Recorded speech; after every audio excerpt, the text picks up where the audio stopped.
مولانا محمد سيد الأول والآخرين مدد يا رسول الله، مدد يا سادة أصحاب رسول الله، مدد يا مشايخنا دستور مولا شاء الله فاز داستان شيخ محمد ناظر الحقاني، مدد طريقتنا الصحبة والخير في الجميع.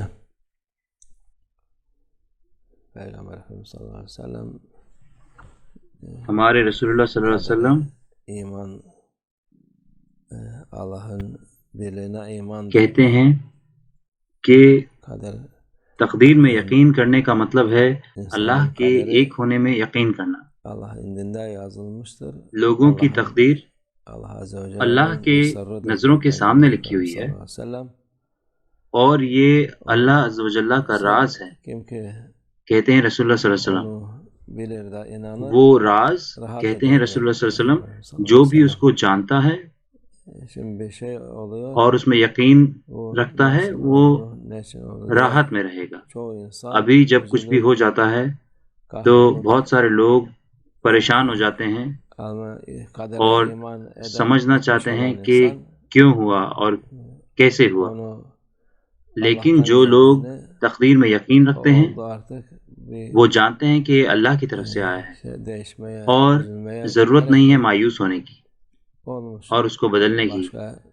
یہ ہو گیا تو ہم اس کو بدل نہیں سکتے.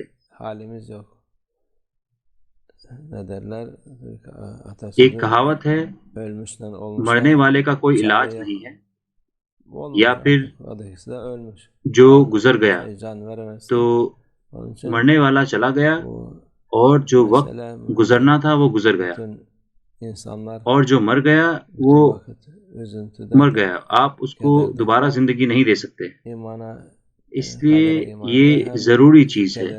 لوگ ہمیشہ مایوسی میں اور دکھی رہتے ہیں. جو لوگ تقدیر میں یقین رکھتے ہیں وہ پریشان نہیں ہوتے. یہ ہونا تھا تو یہ ہو گیا، ایسا ہوا اور کوئی اس کا حل نہیں ہے. چاہے آپ پریشان ہوں یا خوش ہوں، یہ ہونا تھا. لیکن یہ لوگوں کے ساتھ ہوتا ہے.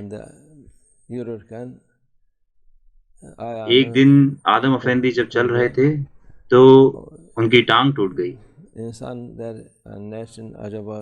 تو لوگ کئی دفعہ سوچتے ہیں کہ ایسا کیوں ہوا. ہو سکتا ہے کہ وہ اگر نہ ہوتے وہاں پر تو نہیں ہوتا، لیکن یہ ہونا تھا تو یہ ہوا. جو بھی اس کے بعد آئے گا وہ اجر ہوگا ان کے لیے اور ثواب ہوگا. لیکن آپ کر کیا سکتے ہیں؟ اور کچھ آپ نہیں کر سکتے. اللہ ہماری حفاظت فرمائے بری تقدیر سے. جب تک آپ کے پاس ایمان ہے یہ ٹھیک ہے. یہ بھی لوگوں کی تقدیر ہی ہے. اللہ عز و جل نے اگر کسی کو ایمان دیا ہے تو وہ اللہ کا راز ہے. وہ انسان جس کے پاس یہ راز ہے، ایک ایمان والا انسان، ہمیشہ اس کو ہمیشہ دعا کرنی چاہیے اور مانگنا چاہیے اللہ سے ثابت قدم، ایک اچھی تقدیر اور اچھا آخر. یہ سب سے ضروری چیز ہے. ہر کسی کو یہ سوچنا چاہیے. یہ سوچنا ہے لوگوں کو، نہیں تو وہ پریشان ہوں گے اور انہیں چیزوں کے لیے پریشان نہیں ہونا چاہیے اور انہیں دوسری چیزوں کے لیے پریشان نہیں ہونا چاہیے. اللہ ہم سب کو استقامت عطا فرمائے، ہمارا آخر اچھا ہو.